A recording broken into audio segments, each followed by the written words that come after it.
and no better for following instruction.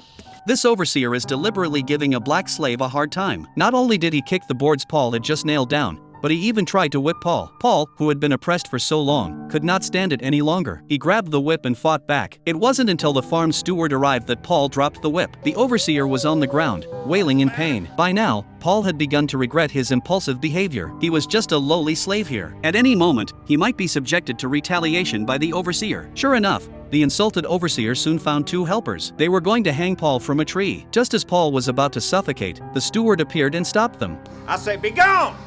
You got no cause. The plan is man, and man to do with as I please. You touch.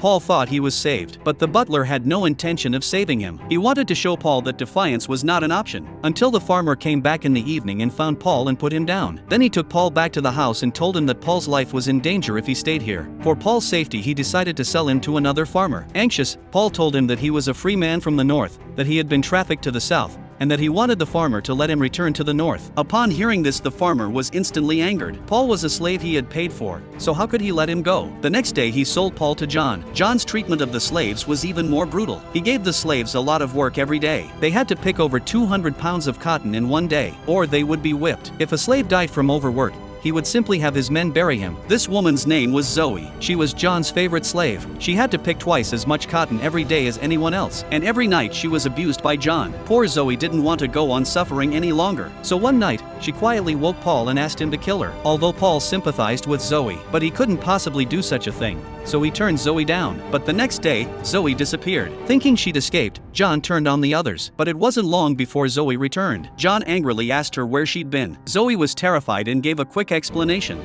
I got this from Mistress Shaw. Mrs. Stubbs won't even grab me no soap to clean with.